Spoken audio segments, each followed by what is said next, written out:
And just to say, it's lovely to see everybody, and particularly nice to see people from all over the place. There's Nick in Italy, Dunstan in Paris, Simon, Chris Simon in California, and lots of people from Belfast as we've come to. So it's great to see everybody. And we're using this current reading to launch the new edition of the War Poetry Review, which is just out. And I'll hold it up. If you are a member of the War Poets Association, hopefully you may have received it. If you've not received it yet, it's on its way to you very soon. And there's many terrific articles and poems in there. And so this reading is just a sort of chance to give a bit of a flavour of what's in it. We've only got room and time for a few speakers, but hopefully enough to encourage you to go and pick up the journal and read the whole thing end to end. And there's a wonderful picture of Gurney on the cover. Last year we had Robert Graves, and we managed to get a very similar picture of Gurney. These sort of rather starey poets looking out at us, and so getting we'll have to think carefully who we can get next year. Has got that similar sort of look. And Gurney is on the cover because we are very, very pleased to be publishing for the very first time in this journal a previously unpublished poem by Ivor Gurney. And I want to say at the beginning, thanks to Tim Kentle and Philip Lancaster, who have been very kind and generous, and I think both of them are on the Zoom. And a woman next time, Fran, absolutely. And there's a chat going on already, and I see Fran is already putting in subversive comments, but please do engage in the chat. That would be great if you do that as you go along. But thanks to Philip and to Tim for letting us publish the new Gurney poem. And that's shortly going to be read by our honorary president, Michael Longley, who's also going to be reading a new poem of his own about Gurney, which I've had the privilege and pleasure to have read, and it's terrific. After that, we're going to hear, after Michael, we're going to hear from Kate Kennedy, who's just written a new biography of Gurney. Then Fran Brearton is going to talk about Irish soldier poets of the First World War.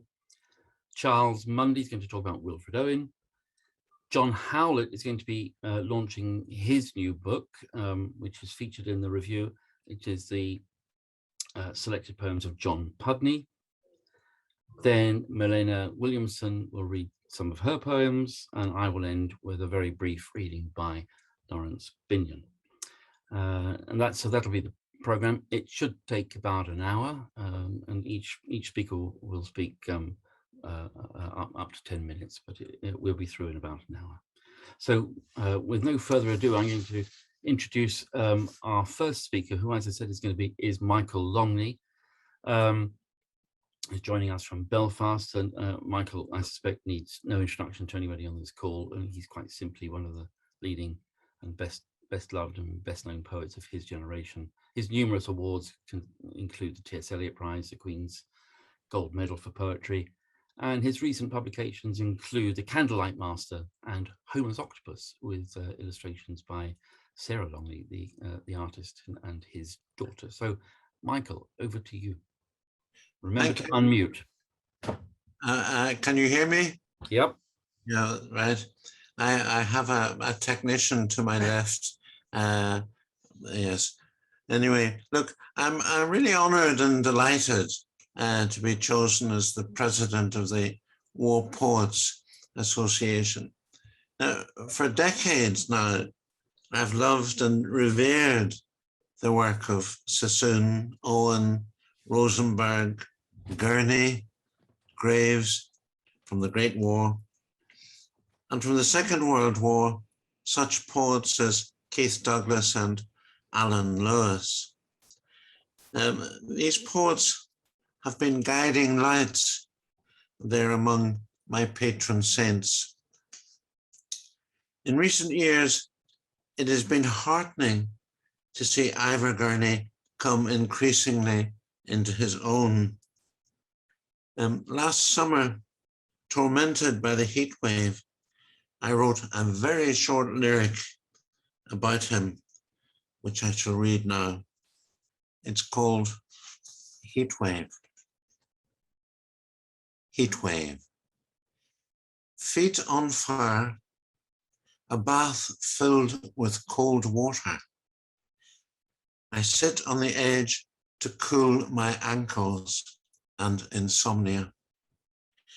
And in the small hours, I read Ivor Gurney, and I understand his obscurity and muddle. Poems that know more than he knows, more than I know. A Severn-side hedge pools cloud reflections, face dissolving blood ponds of Passchendaele. He washes my feet the way Jesus would.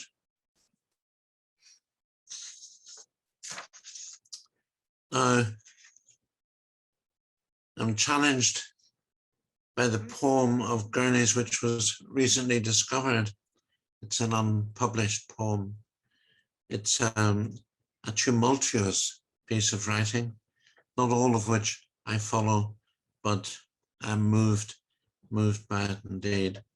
And I shall read it now with my heart in my mouth. Complaint by dear Ivor Gurney. It isn't so much the danger that I mind, but the infernal bullying and the blind foolishness of headquarters always after us here. And bread short and bully lots, tea tasting of dinner, working hours endless with pain, all reasonless.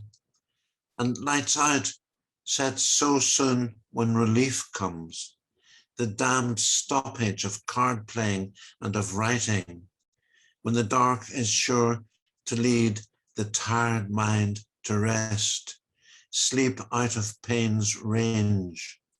Of all the mix of must and should and as you find, so saying, he took his book out and saw once more clear the print of Cobbett, close set, crabbed, and all of England.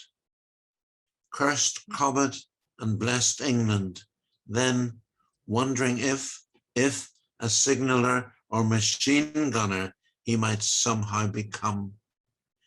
Safer and with more candles and warmer far than infantry in unguessed hurt, black pain of winter. Read of Salisbury, Gloucester, and of Herefordshire, cursing publishers who would not publish even the most alive poems of all the front or rest ever that were. Did they need bribes or lack eyes, or were they bored stiff? You yet took his pencil and made some desperate verse affair of hopes or longing to go home in an empty letter. Forbidden names of places or people, and so sure his verse must be as clipped of all truth descript.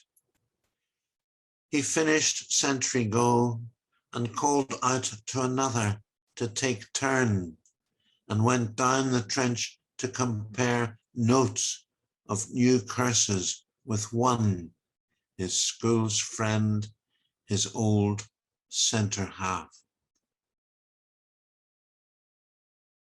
Thank you, Ivor.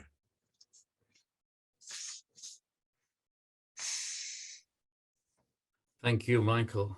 That was terrific. Thank you so much for your amazing poem and for reading that complaint poem so beautifully.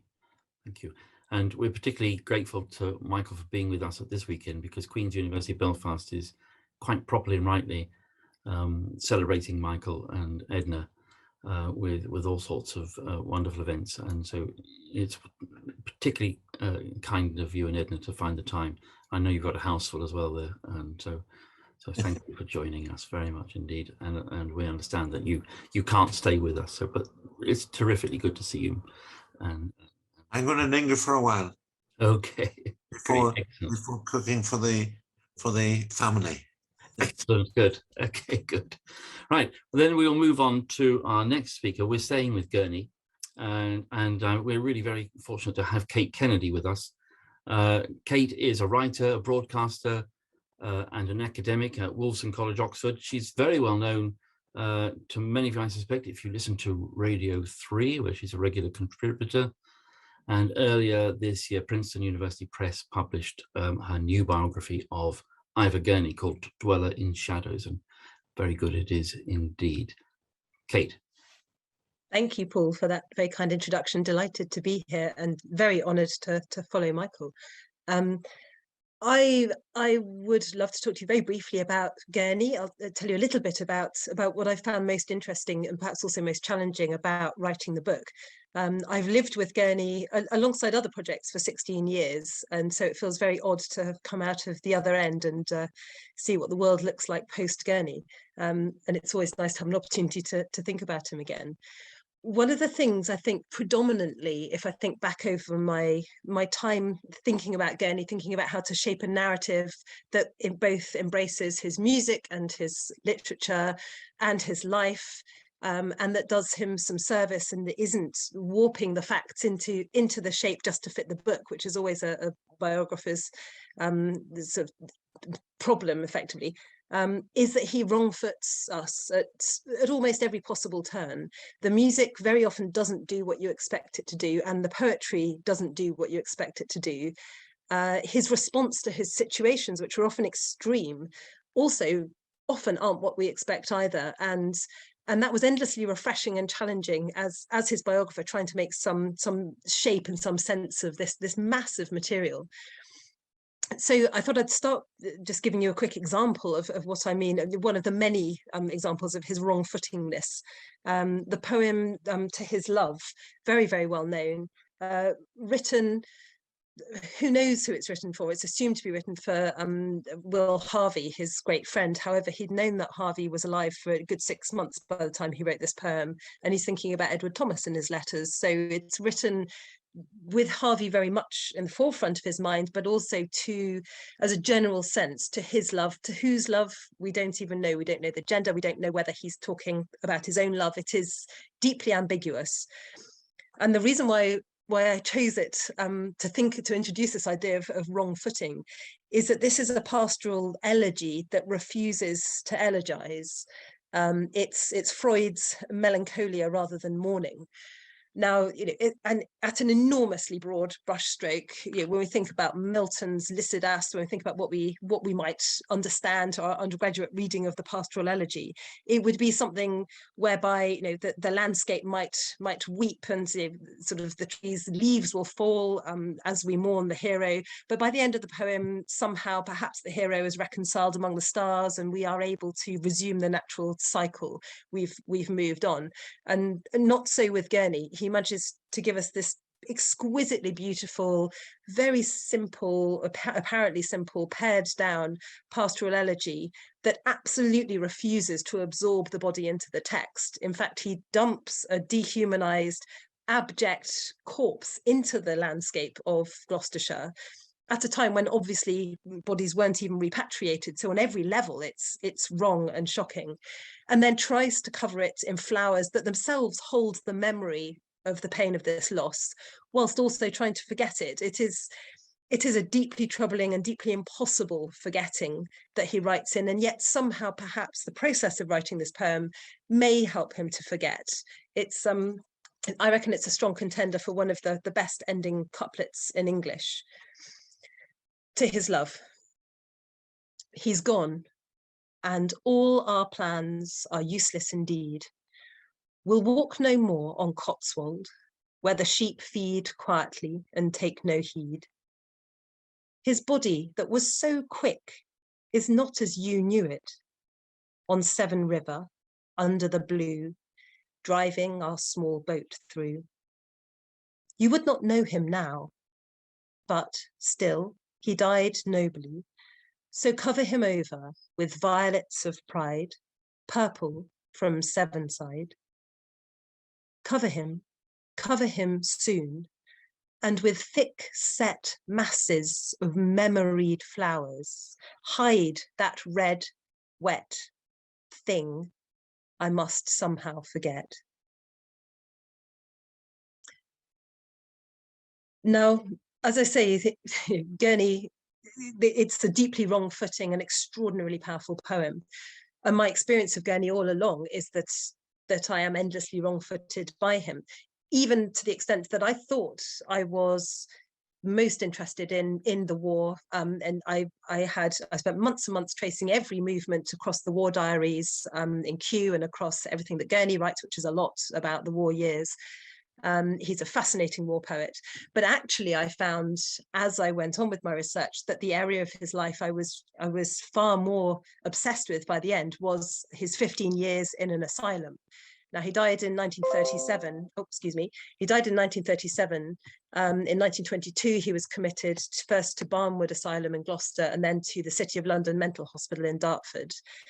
And from there, he kept writing. There were periods of time when he didn't write, but there were periods when he wrote in a kind of white heat of creativity, extraordinary quantities of poetry, essays, chamber music, songs, piano preludes, you name it. Gurney was churning it out.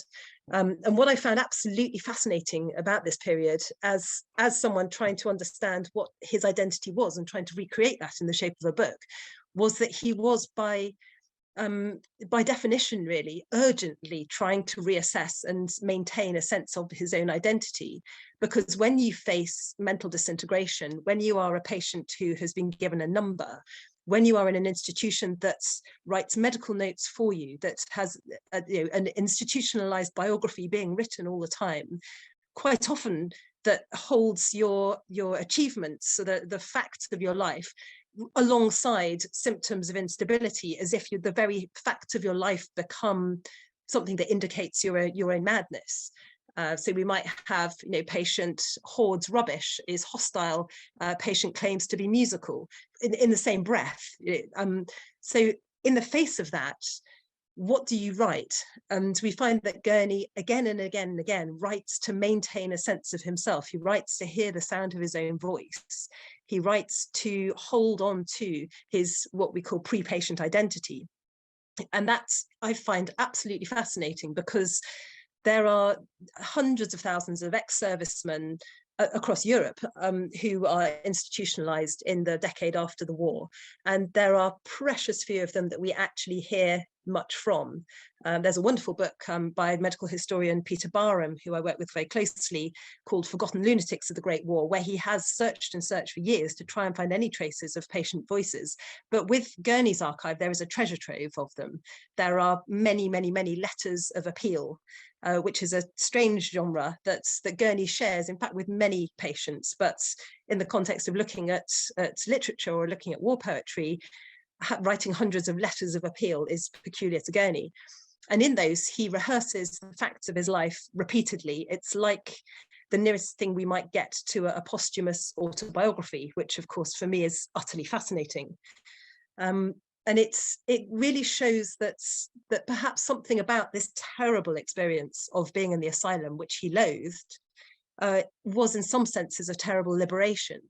Because not only can you stick to the facts of your own life, you can rehearse them and repeat them in the face of anonymity, but you can also step out of your identity. There are no boundaries when nobody's listening, when your personality is unbounded anyway. And it's a very common thing, as sociologist Irving Goffman observes, for patients to recreate their pre-patient self in an asylum. So if you had made the tea for the Times newspaper before you were committed, you might bump yourself up to a senior editor in the asylum. That's understood. And so Gurney starts to do that. He tentatively starts referring to himself as a war poet, and then he starts becoming first war poet, I do believe. And then by about 1925, he's pretty sure that he's first war poet of England. And he starts ranking himself alongside, at one point, Graves, Sassoon, Harvey, Robert Nichols, Brett Young, Wilfred Owen, Julian Grenfell, Charles Hamilton Sawley, Peter Cornell, which is a mistake because Cornell never went to the front, and Rupert Brooke. And so he thinks that's the pecking order of poets, and he's one of them.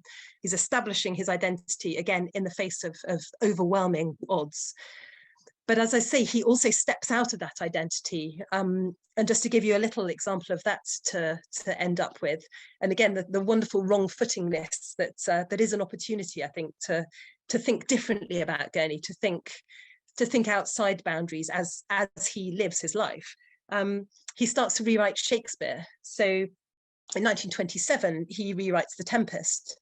And not only does he do that, standing in Shakespeare's shoes, inhabiting texts that he loves, turning them into something new, which of course is the process of a song composition, inhabiting a text, turning it into something new. That's what he does. But he also becomes Prospero. And why not? As I say, no one's listening. So here's a little bit of Gurney's speech as Prospero. Be sure this is pleasure to me, though they have sinned and cast me out, yea, beastly, from my adored city. Cast me, as 'twere a beggar, out of all my cares rare as prayer, books, virginals, clarinet embraced, to lose my power in a night, to go over sea, hidden, stowed under, duke of the time's treasures, to lie in a dark hold, reft of all, friends gone from me in danger, with no light, till at sea, safe from anger and courtesy, these, led by some sorcery past all prayer or detection, dazzled by a lying promise, set down me and my dear daughter. Now, there's is this madness? It doesn't matter. It isn't important, and it's very limiting to even think about it in terms of sane or insane or eccentric or whatever. What it is an example of a man with great need to do so, identifying himself, anchoring his identity with the characters, the poets, the writers, the musicians that he loved and with whom he has an affinity. Both he and Prospero are cast out of society. They don't really understand why. They are sensitive, learned men with with a great sense of an achievement in art, music, virginals, books. He has Prospero playing the clarinet. He's a composer and a poet, a musician and a poet, effectively. And so he has a creative identification with Prospero. And I find that fascinating. And I suppose what appears at first sight, in short, to be wrong-footing, to be something challenging, something odd, something that poses a lot of editorial problems. What do we do with this? Do we perform it? Is it any good? The way into it, I find, is to understand what Gurney wants to tell us about himself, about the experience of being Gurney. And by doing so, he is able to speak uniquely, I think, for this generation of silenced ex-servicemen. And his service patient status was something on which he put great store. He had a community of service patients in the asylum who he did spend a lot of time with. And I learnt very poignantly recently that when he died and his coffin was taken out of Dartford Asylum, the other service patients in the asylum came out and stood alongside the drive out of the asylum grounds as a sort of guard of honour for Gurney when he left, which was a very rare occurrence in the asylum. So even after death, his status as a war poet was deeply important and still defined him. So that's all I'll say in my little window, but thank you very much for listening. Okay, that was terrific. Thank you very much. And leaving us with that really sort of haunting, poignant image of Gurney being sort of having a guard of honour as he came out of the asylum is an extraordinary thing. And I love your sense of him wrong-footing us, because he seems to do that in sort of every poem after poem. I feel wrong-footed. And it's just exactly as Michael was saying, these are poems that know more than he did and know more than we do. And they're extraordinary events, I think, these poems. So thank you very much. Now we're back to Belfast, where Fran Brearton is waiting. Fran is a professor of English at Queen's University Belfast. She is a very well-known expert in British and Irish modern poetry. She's written extensively on the First World War and the literature of the First World War and the culture of the war, and on modernism and war writing more generally. Many of us know her because she has a particular interest in Robert Graves. This evening, she is talking about Irish soldier poets of the First World War, and she has a terrifically interesting article in the War Poetry Review on this. So Fran, over to you. Okay, thanks, Paul. It's very lovely to see everybody virtually. Really nice. I was thinking a little bit about this when I first started to work on Irish poetry and the First World War. I lacked patience with the fairly slim pickings to be found from active service. And so in the end, I wrote a book where I argued, I still think rightly, that Irish memory of the First World War found its voice not in those who had served. In fact, it found its voice primarily, I think, poetically, in the inherited memory of Michael Longley, who has actually brought the First World War into and back into Irish consciousness, and did so at a point in the 70s when that was a very controversial thing to do. Now, with the onset of middle age, I slightly softened towards the forgotten voices of servicemen. Then I read back my article in the War Poetry Review and find I'm not softened that much, actually, because I don't seem to be terribly nice about some of them. Part of the issue, I think, is the over-dependence you find in Irish writers at that time on Yeats and the influence of Yeats, and predominantly actually the influence of early Yeats, which is, say, C.S. Lewis's Undoing, but I'll come back to him in a moment. So in the spirit of that, the great war poet of the Great War is Yeats, who is the poet who also supposedly refused to write about it, but whose work is nevertheless saturated with the First World War, sometimes obliquely, but in one case much more directly, and that is in the fourth and final elegy he writes for Major Robert Gregory, who was lost over Italy in Royal Flying Corps in 1918. Reprisals is an angry poem. It is a poem that has much more in common with the protest elegies of the First World War than anything else Yeats wrote.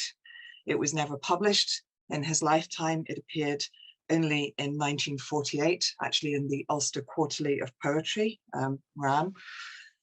So it's lesser known. It doesn't appear in the definitive edition of Yeats's collected poems, but it is nevertheless extraordinary, I think, to the extent to which it's in dialogue with the First World War protest elegies he is presumed to dislike, but clearly did not, certainly not work by Rosenberg. So this is Reprisals. Some 19 German planes, they say, you had brought down before you died. We called it a good death. Today, can ghost or man be satisfied? Although your last exciting year outweighed all other years, you said, though battle joy may be so dear a memory, even to the dead, it chases other thought away. Yet rise from your Italian tomb, flit to Kiltartan Cross and stay till certain second thoughts have come upon the cause you served, that we imagined such a fine affair. Half drunk or whole mad soldiery are murdering your tenants there. Men that revere your father yet are shot at on the open plain. Where may new married women sit and suckle children now? Armed men may murder them in passing by, nor law nor parliament take heed.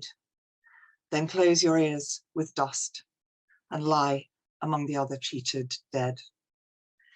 To say it is an angry poem, it is angry about the Anglo-Irish War of Independence, the Black and Tans, and rethinks Robert Gregory's sacrifice in the First World War. It's a poem angry at the British Army, which puts it slightly at odds with other protest poems. It's still the case that the best of Ireland's soldier poets is Francis Ledwidge, the best known too. More known actually for his poems, the most frequently anthologized being Thomas MacDonagh, his elegy for one of the victims of the Easter Rising, and also for his poem Ireland. But I'm going to read two short poems by Ledwidge and then finish up with C.S. Lewis. So the first, after court-martial, Ledwidge was invalided home from Gallipoli shortly before the Easter Rising took place. When the Easter Rising took place, there were friends of his involved, friends who were then executed by the British Army in which Francis Ledwidge was serving. And the conflict and difficulty that caused for him does start to appear in the poems. It's never fully articulated, but I think it's inherent. The fact that he was court-martialed for insubordination after this point says something about the difficulty he felt in his own position. So I will read After Court-Martial by Francis Ledwidge. My mind is not my mind, therefore I take no heed of what men say. I lived 10,000 years before God cursed the town of Nineveh. The present is a dream I see of horror and loud sufferings. At dawn, a bird will waken me unto my place among the kings. And though men call me a vile name, and all my dream companions gone, 'tis I, the soldier, bears the shame, not I, the king of Babylon. And the second poem by Ledwidge I will read is A Soldier's Grave, which I think speaks for itself without my saying anything more about it. Then, in the lull of midnight, gentle arms lifted him slowly down the slopes of death, lest he should hear again the mad alarms of battle, dying moans, and painful breath. And where the earth was soft for flowers, we made a grave for him, that he might better rest. So spring shall come and leave its sweet arrayed, and there the lark shall turn her dewy nest. Now, when I ask people here if they've ever heard of any Irish soldier poet, I always say to them they do know one, and they know the work of one, but they don't realize that that is also part of his profile, if you like. And C.S. Lewis, as I'm preaching to the educated here, but C.S. Lewis wrote Spirits in Bondage, a cycle of lyrics under the pseudonym Clive Hamilton. He was 18 or 19 years old. I have been unable to find a poem in it I like, and I am not nice about him in the War Poetry Review, but it is, and I accept that juvenilia and somebody who hadn't found their way of writing about war. However, I'm a great admirer of C.S. Lewis's war writing, and so I'm going to finish not with a poem, but with a prose passage from a book everybody knows, because it is the Chronicles of Narnia, Book 7, The Last Battle, and this is the opening of chapter 8, What News the Eagle Brought. In the shadow of the trees on the far side of the clearing, something was moving. It was gliding very slowly northwards. At a first glance, you might have mistaken it for smoke, for it was grey and you could see things through it. But the deathly smell was not the smell of smoke. Also, this thing kept its shape instead of billowing and curling as smoke would have done. It was roughly the shape of a man, but it had the head of a bird, some bird of prey with a cruel curved beak. It had 4 arms, which it held high above its head, stretching them out northward, as if it wanted to snatch all Narnia in its grip. And its fingers, all 20 of them, were curved like its beak and had long, pointed, bird-like claws instead of nails. It floated on the grass instead of walking, and the grass seemed to wither beneath it.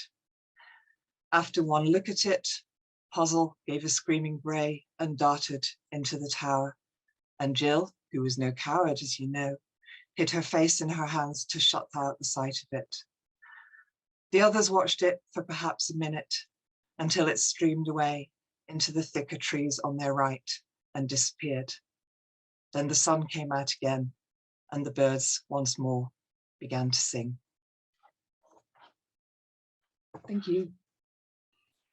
Thanks, Fran. That's terrific. And so nice to end with that passage. I have to confess, I haven't read C.S. Lewis's, was it Spirit in Bondage? But I'm going to get myself a copy somehow and read it and find a poem I like, because I refuse to believe that C.S. Lewis wrote anything terrible. He's so brilliant. But I'm going to get a copy and read it. There is dew, or there is too much dew. I find it very difficult to A lot read of dew, poems that have dew in them. Yeah, Well, interestingly, the back of the book advertises Sassoon and gives some examples of Sassoon's writing as well to entice the reader. It's been very badly done in the classic reprint series, so it is available as a paperback now, but it's better to try and find a first edition. So, thank you so much. my advice. And just quickly to say, you know, that whole story of Ireland and Irish poets in the First World War, and what you're doing with that material, I think is incredibly interesting, really interesting, and it shows, you know, there is still much more to understand and to say about the First World War and the experience of people in that, and thank you very much for doing that. We now move to Charles Mundye, who is he's the head of the Department of Humanities at Sheffield Hallam University, and another Graysian. In fact, he is the current president of the Robert Graves Society, and I think I'm right in saying he succeeded Fran in that role. And am I right, Fran, in saying that you succeeded Dunstan Ward, who I see is also on here? So we have that is right. We have the cohort. We have the lineage here. It's Three Musketeers. It's great to see you all. And Charles, many of us will know that terrifically good edition of Robert Graves' war poetry that came out in 2016. But this evening he's going to talk about the article he's written in the War Poetry Review about Wilfred Owen in Scarborough. Charles.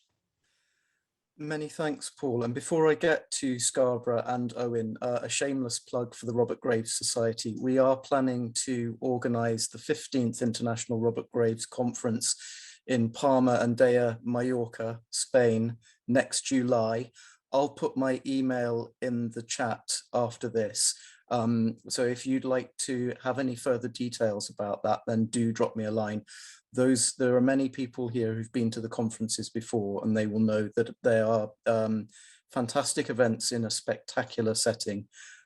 As Stein said to Graves, Mallorca is paradise if you can stand it. So on to places slightly more northerly, and Scarborough in North Yorkshire, and I'm planning to share my screen and use lots of technology, which could go horribly wrong, but let's see what happens.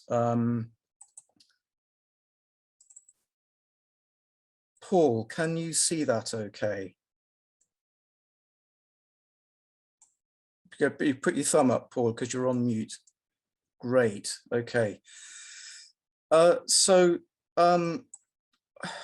Why am I writing about this? Well, I lived and worked in Scarborough for many years, which I suppose gave me a particular perspective on the significance of Scarborough to Wilfred Owen's life and poetry. And what I've tried to do in this article is bring together as many of the different bits of Scarborough that relate to Owen, and also to read a small number of his poems through this particular lens. So it's a story that begins in 1905 and sort of ends in November 1918, although of course, thankfully for us, that's not where it ends as far as Owen's poetry is concerned.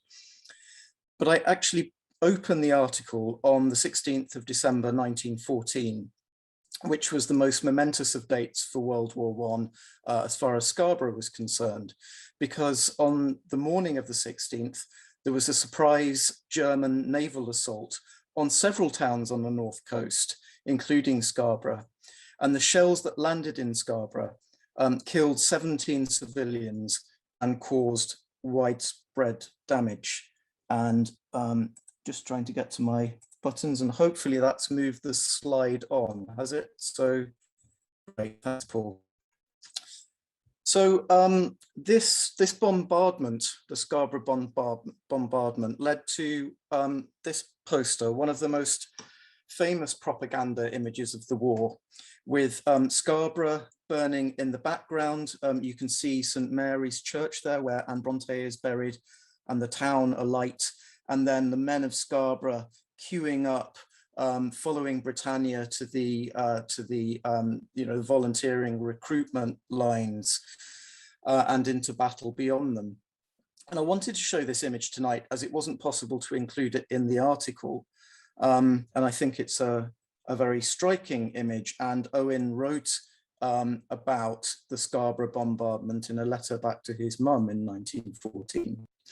But an image that I could include in the article, however, takes us back to an early family holiday in Scarborough. And here's left to right as we look at it, Wilfred, Mary, Tom, Harold, and Susan Owen on holiday in Scarborough's South Bay in 1905. And it's memories of this holiday that Owen repeatedly returns to in letters to his mother during his later stays in the town in service. So I'm not going to go into too much of the ins and outs of the detail, but after Craig Lockhart Hospital, Owen is sent to join the regiment, the 5th Manchester's Reserves, who were then billeted in Scarborough. He arrives on the 21st of November 1917, and he goes to the Clarence Gardens Hotel in the North Bay, so just round the castle headland from where we are on the beach here, where he's put in charge of running the officers' mess. And I have a near contemporary picture of the Clarence Gardens Hotel. It's the large white building on its own here, and you can see there's the turrets. There's a sort of turret on the corner of the building, looking out over the North Sea to just off picture to the right. And he writes home at the Clarence Gardens Hotel, where he's put in charge of running the officers' mess, and he says, "Life here is a mixture of wind, sand, crumbs on carpets, telephones, signatures, clean sheets, shortage of meat, and too many money sums. But I like it," he says. And he's very soon as well amongst the many antique shops in the town, buying and sending home furniture, chests of drawers, candlesticks, all kinds of things, to furnish his wished for post-war cottage.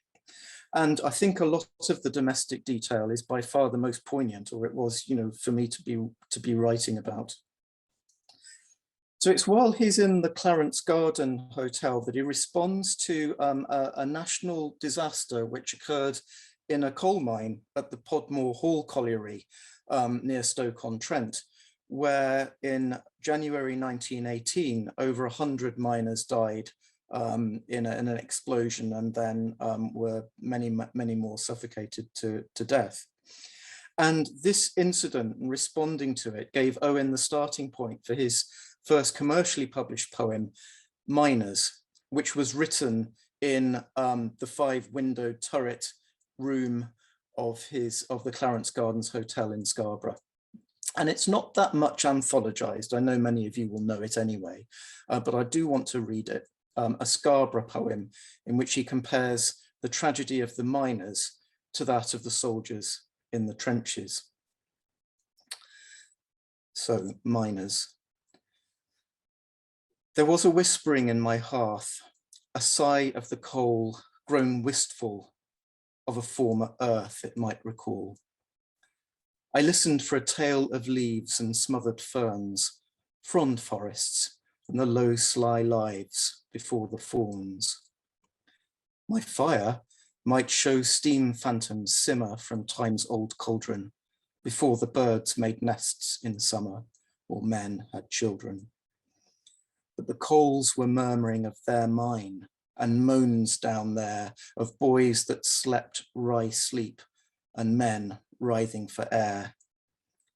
And I saw white bones in the cinder shard, bones without number, many the muscled bodies charred, and few remember. I thought of all that worked dark pits of war, and died digging the rock where death reputes peace lies indeed. Comforted years will sit soft-chaired in rooms of amber. The years will stretch their hands well cheered by our life's ember. The centuries will burn rich loads with which we groaned, whose warmth shall lull their dreaming lids while songs are crooned.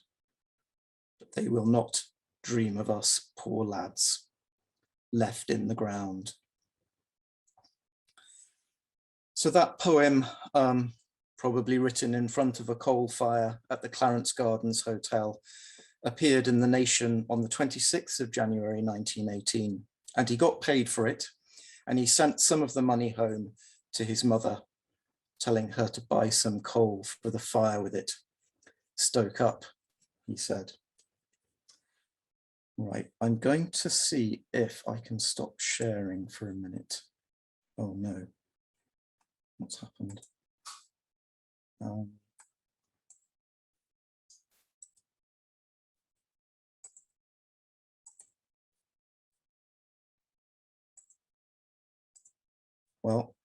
I think to save time and a crisis, I'm not going to try and do that now. Hold it. No, I can. There you go. Right. Sorry about that. So what Scarborough gave to Owen was time and space and landscape for poetry, for writing it, and for editing it, and for inspiration and dreaming. The exact figures are debatable, but here goes.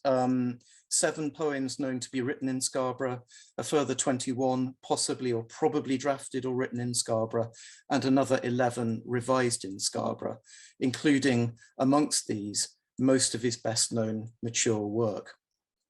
So Scarborough is incredibly important to what we have left of Wilfred Owen. And I want to end by reading his poem, "The End," which was begun probably back in 1916, but continued in Scarborough. And of course, this is the poem that provides the text that his family chose for his headstone as well, for the inscription on his headstone. Although there the meaning is changed by the way in which it's selectively quoted.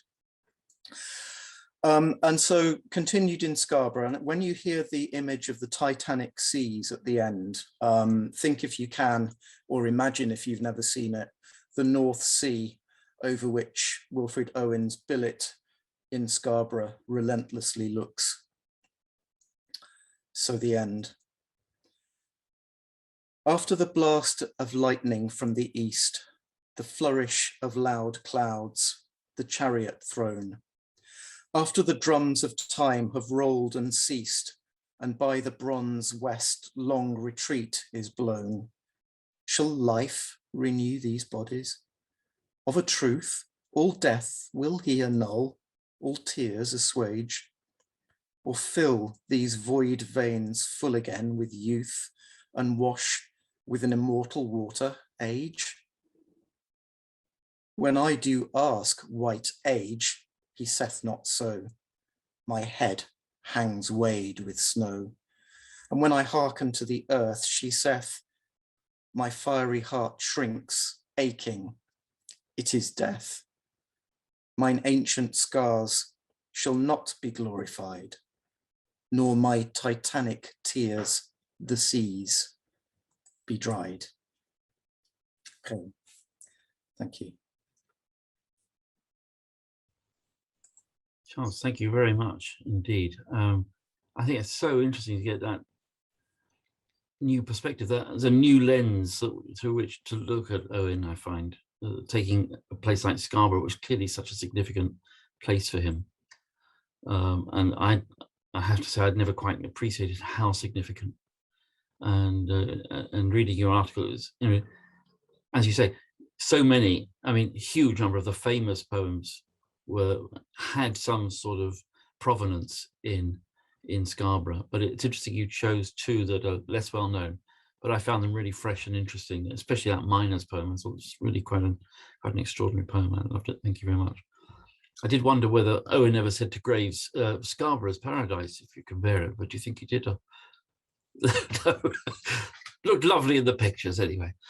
It's a different kind of paradise, Paul. Yeah. One day I might take you around Scarborough and I shall hold you to that. I love the way they're all wrapped up really warm in that holiday photograph on the beach, all with their overcoats on. Looks very tempting. Right, we're now going to move from the First World War to the Second World War. And John Howlett is going to talk to us. John is in the Department of Education at Keele University. And as well as writing as an academic about the history of education, he's also got a keen interest in modern poetry. And his most recent book is a selection of poetry and prose of Edmund Holmes. And this evening he is, we're very delighted to say, launching his new book, which is celebrated with an article and poems in the War Poetry Review, which is the selected poems of John Pudney, who, of course, was incredibly well known during the Second World War, and now, thanks to John, and his new book is ripe for rediscovery. And I'm particularly pleased to welcome several members of John Pudney's family here this evening, including Lottie, his daughter, and Polly and Toby, his grandchildren. It's great to see you here, and thank you very much for joining us. John.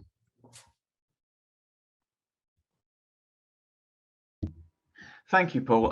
Just to say, actually, that Edmund Holmes wasn't my most recent book. My most recent book actually was an edition of James Reeves. So just to keep the Graves theme going, I haven't been president of the Graves Society, unfortunately, but I have just done an edition of James Reeves, who, of course, was Graves' great friend. But yes, as Paul says, the most recent book that I've done here with his Dare Gale Press is this book, which is an edition of the poems of John Pudney. Now, I don't know how well known John Pudney is to the people here. You may know him, I suppose, through the famous poem he wrote called For Johnny, which, even though it was only 12 lines and was a very short poem, nevertheless became a very well-known piece during the Second World War. It was read at funerals, it was carved on gravestones, pilots carried copies of the poem on small cards in their pockets. I think Laurence Olivier recited it on the radio. And it was also famously quoted in the war film The Way to the Stars, terrific film actually, with Michael Redgrave and John Mills. So if you've heard of Pudney at all, you'll probably know him through that one poem, which of course is the curse of some poets, and Laurence Binyon could be a particular case in point, that we know them for one poem only. And that's a real shame, because it may surprise everyone to know that actually John Pudney in the Second World War was probably the best-selling, most popular poet of that period. I wouldn't necessarily say he was the greatest poet in that period, and we could have a debate about who the greatest was. We could talk about Keith Douglas, Alan Lewis, maybe Sidney Keys, if we count him as a war poet, and we might now bring people like Roy Fuller and Alan Ross into the conversation. But if I suppose the measure, if the measure of a poet's stature is the number of copies that they sell and their popularity and how many people they reach, then Pudney, I think, has to be considered a very considerable poet. Most known, especially I think, during the Second World War for his association with the RAF, and I'll talk a bit more about that in a second. But his association with the RAF marks him out, I think, as being perhaps the best poet of the air of these isles. Now, it's not exactly a crowded field, I admit, but I don't think there's any other poet who had that connection with the Air Force in quite the way that John Pudney did. So very briefly, just to contextualize the life, I mean, he was born in 1909, and he was of that Auden generation. In fact, he went to school with W.H. Auden. They were good friends. And Pudney, he produced two early books of poetry, which betrayed the influence, as so many poets did, I suppose, of that time, betrayed the influence of Auden.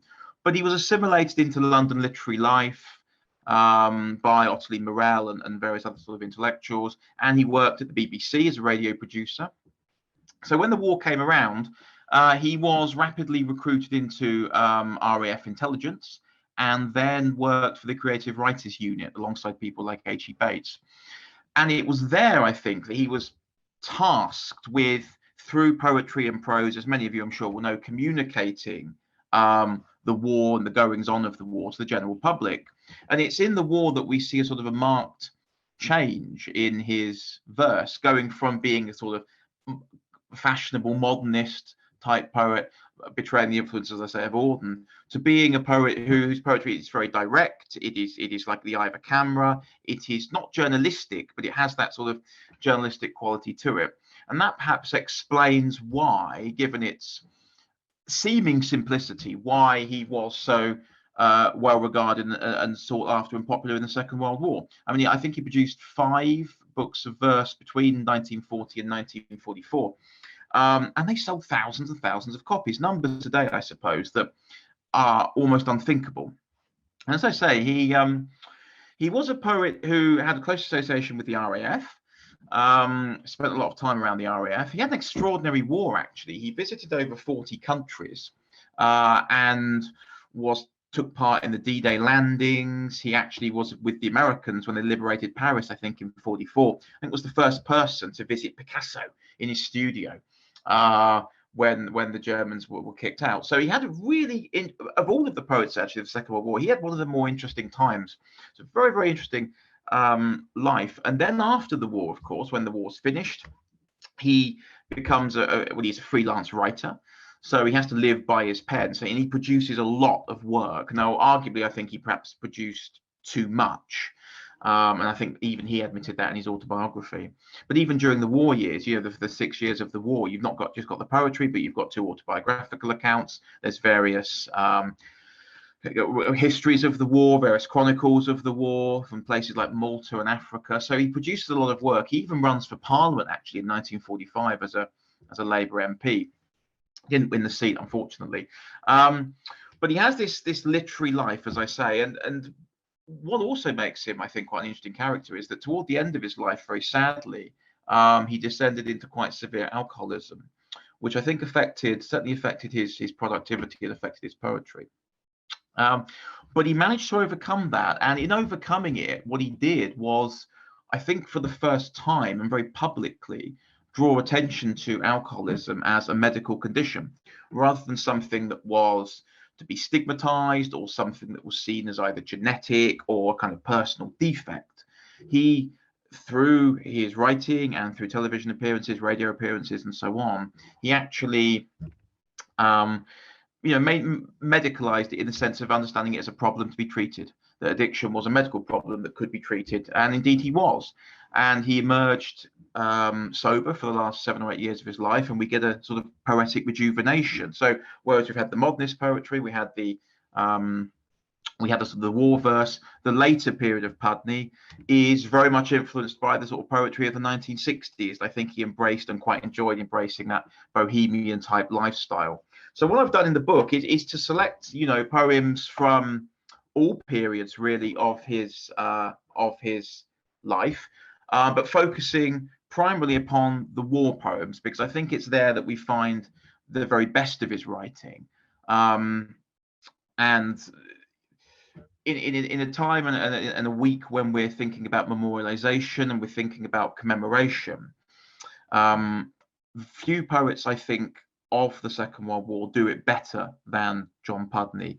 He is a humane poet. He's very much on the side of, and this goes all the way back, I suppose, to writers like Kipling, but he's very much on the side of, the Tommy, the average soldier, those men and women in the RAF who were serving at the time. And many of them weren't fighting, many of them weren't pilots, a lot of them were mechanics and putting people into the air.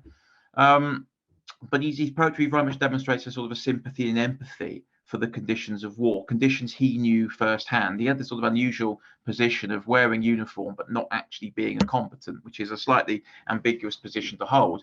But he was always there or thereabouts on the fringes of conflicts and with battalions and regiments and with air crews and so on. So he's fully involved in the war, as I say. And when we're thinking about commemoration, we're thinking about memorialization, we're thinking actually war poetry, the function of war poetry is sometimes to convey to a wider audience than just other writers and indeed, other intellectuals. I think Pudney is certainly worthy of reclamation and rediscovery, and that's what I've tried to do in the book. And it's published by Dare Gale Press, which of course Paul is chief executive of, I suppose you'd have to say, editor-in-chief. So if you go to the Dare Gale Press website, DARE-GALE press.com, you'll be able to purchase it there. And of course, if you've got an interest in the Second World War or war poetry generally, which of course we all have, then it may be something you might be interested in buying. And you can also browse some of the other titles as well. And just to mention one quick thing, I know Paul's talking about Laurence Binyon in a second, but in the same way, I think that Laurence Binyon has become so well known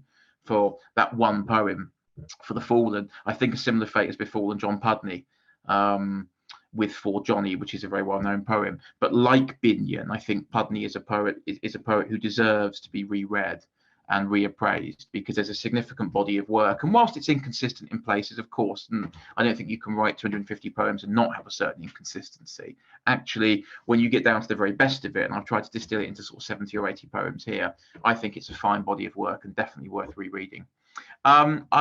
I think Paul wanted me to read, if that's okay, Paul, 4 of the poems from the book. They're quite short, and I've chosen them from the war era. I'll start with For Johnny. I don't actually think, despite being well known, I don't necessarily think this is one of his best poems, but it is the one that's well known. So I will read this first of all. So this is For Johnny. Do not despair for Johnny head in air.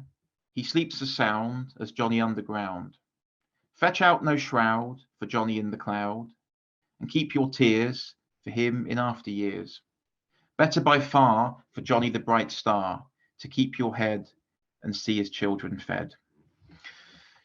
So that's For Johnny. The other poem that appeared in the Way to the Stars film, which was read by the sort of fictional Michael Redgrave character, is a poem called Missing. Again, it's very short, so I'll read one. This is called Missing. Less said the better. The bill unpaid, the dead letter, no roses at the end of Smith, my friend. Last words don't matter, and there are none to flatter. Words will not fill the post of Smith, the ghost. For Smith, our brother, only son of loving mother, the ocean lifted, stirred, leaving no word. So they're the 2 sort of well-known poems. I'll read a couple more, and what I tried to do in the introduction as well is to try and place Pudney's poetry and locate Pudney's poetry in relation to, you know, other more well-known authors. And this first one, which is called Air Gunner, reminds me a bit of How to Kill by Keith Douglas. I think there are slight similarities. So this one is Air Gunner. The eye behind this gun made peace with a boy's eye, which doubted, trembled, guileless in the mocking light of frontiers where death assembled. Peace was as single as the dawn, flew straightly as the birds migrating, timelessly in tune with time, purposeful, uncalculating. So boyish doubt was put away. The man's eye and the boy's were one. Mockery and death retreat before the eye behind this gun. So that's the Air Gunner. And the last poem is called Training Flight. And again, the first line of this echoes a very well-known poem by Roy Fuller, when he talks about his old photograph appearing historic. Pudney seems to have almost lifted that word historic in this. This is Training Flight. The flying instructor's voice is historic, speaking of airspeed, engine boost or trim, reckoning them all, but judging the human eye and eagerness, skill in head and limb. The steady gist of words in the headphones is surely the voice of all, exploring flight, all prophets, philosophers, students of reason, appraising how the man shall stay upright. So that's 4 poems, and they're quite short, and there are several longer ones in there, but that kind of gives us a sense and an essence, I think, of the sort of poetry that Pudney was writing, and perhaps gives us a clue as to why he was so popular, because it is not simplistic, but it's certainly accessible. So thank you very much, Paul, for the opportunity just to talk about the book. And as I say, it's available from the usual suspects of Waterstones and Heifers and so on, but Dare Gale Press, I think, is probably the best place to go if you want to have a look at it, because you can browse some of their other wonderful books as well. Thank you. Yeah, thank you, John. Thank you very much for that plug. And thank you for bringing Pudney back to life for us, and helping us to see there's more to him than just one poem for Johnny, which obviously is very famous. And yes, I'm looking forward to. I haven't read your James Reeves yet, and I'm sorry for missing that. But I'm a big fan of James Reeves, and so I shall read that with great interest. Thank you. Interestingly, Paul, just to say, actually, think about the Second World War. James Reeves talks about this in the foreword, I think, to his collected poems that came out in 1960, how he was incapable of writing a war poem, although he was obviously playing on his mind, and he was a school teacher at the time. He didn't feel that he was, he almost felt a little bit like bringing back Yeats here, that actually it wasn't his job or role as a poet to do that. He felt he couldn't do it justice. And so there's sort of connections all around here, I think. Very interesting. Good. Thank you very much for that. And our final speaker is, we're back to the wonderful Seamus Heaney Poetry Centre in Belfast, and Milena Williamson, who is a PhD student in the Seamus Heaney Centre, where she's doing a creative PhD, which explores the personal archive of her father, his journals, his photographs, his reports, and his own poems, during the time which he was a conscientious objector, refusing to serve in the Vietnam War. And we have some of her poems in the War Poetry Review, and I'm delighted that Milena is with us to read them to us. Milena. Thanks, Paul. Yeah, it's great to be here. Special thank you to Fran, who's one of my supervisors. So it's nice to have her in company and to be in company with so many wonderful writers in the journal. So yes, like Paul said, I guess I'm interested in, I think somebody touched on this, the idea of war poetry or war poem as going beyond, those who served, war being an experience that touches on so many facets of our lives throughout history. So yeah, I have a couple of poems published. Basically, I'm interested in this idea that the kind of conscientious objector story is both opposed to war and also a product of it, because without war, there is no need for this kind of whole system of rules and regulations that kind of brought up, that led to a certain group of men working to declare themselves conscientious objectors and kind of having a alternate war experience, and maybe coming out with alternate war poems, so to speak. So I'm going to read one poem that's called How to Fail the 1970 Draft. So this poem takes a look at basically if one were to be drafted in this 1970 draft through the lottery, you then had to undergo physical, mental, even kind of moral sets of exams to see if you were then qualified to serve. So there's a kind of a bit of irony, I suppose, in the ways that people failed these exams, sometimes through lack of education, sometimes through physical ability, and sometimes through intentional things that were done to get them out of war, either for fear or out of a kind of belief in a perhaps a higher calling of morality, against violence. So anyway, this is How to Fail the 1970 Draft. An itchy scalp requiring daily shampoo or a bona fide history of allergies to common foods will keep you home. Run every morning and eat only egg whites for weeks. Get braces to correct your slight overbite and smile big. Stir a sugar cube into your urine sample, a sign of diabetes. Pillow fight your brother until you trigger an asthma attack. Declare yourself to be an active homosexual. If asked, your last sexual encounter was this morning. Close your eyes and cut off a toe so the injury interferes with running or jumping or laughing or loving. Tattoos, too obscene or extensive as to be unsightly, will do. Take a chance and the physician might detect a heart murmur. There is a rumor eating licorice raises your blood pressure. Don't claim colorblindness, for you can still see red. Yeah, so that poem comes out of quite a bit of research about various things that people tried or heard about at this time, trying to avoid going to war, going to serve. So actually going a bit farther back now, I'm also interested really in how, again, various wars are kind of mapped onto our lifetimes. So even though my father was a conscientious objector in the 60s, he was born in 1943, which of course has the shadow of another war hanging over it. So if you're a subscriber to the New York Times, which is one of the great pleasures of life, I would argue, you can actually go into the kind of Time archive and search by date and find things that would have happened, throughout history on any particular significant date. So this poem comes out of that. It's about a day in 1943 when the war bond baseball game was happening to raise money for the Second World War. And this date is important to me, as the title suggests, because it is on the day my father is born. So I'll finish with this poem. On the day my father is born.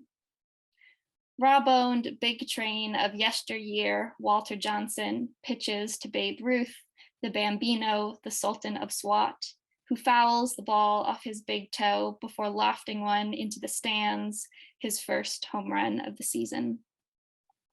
Human basket, Eddie Cocky Collins, lets a simple pop slip through his glove, and Roger Bresnahan, the Duke of Tralee, can't bend for the low ones anymore.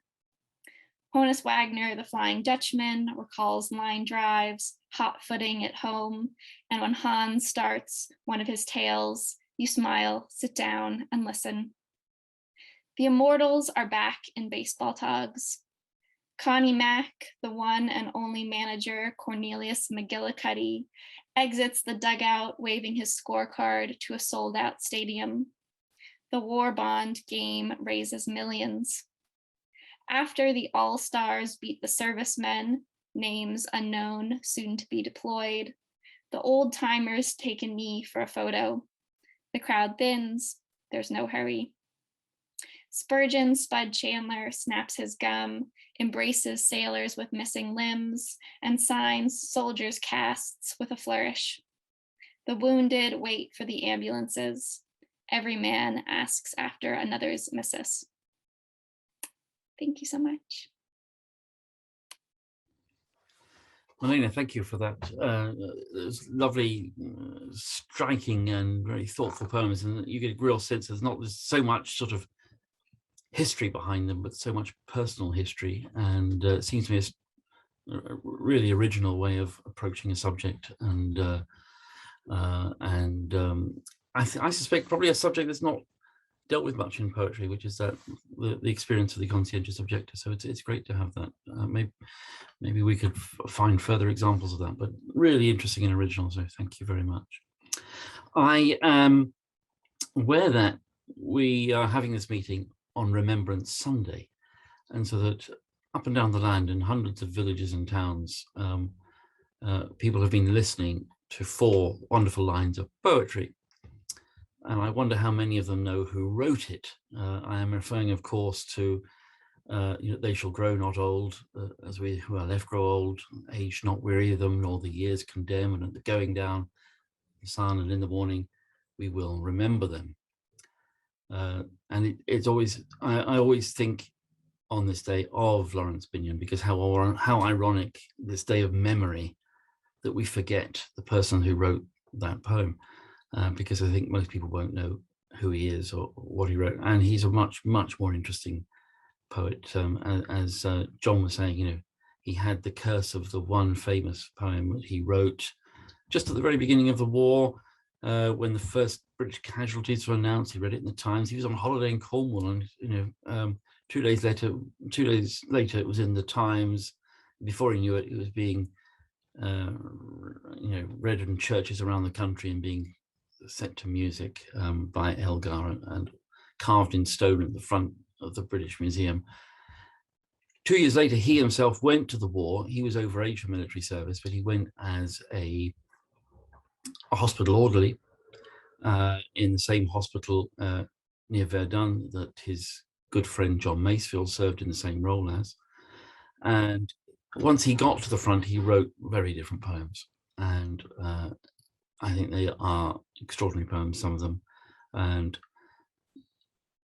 I guess his real role as a poet was as a nature poet. That's what I think his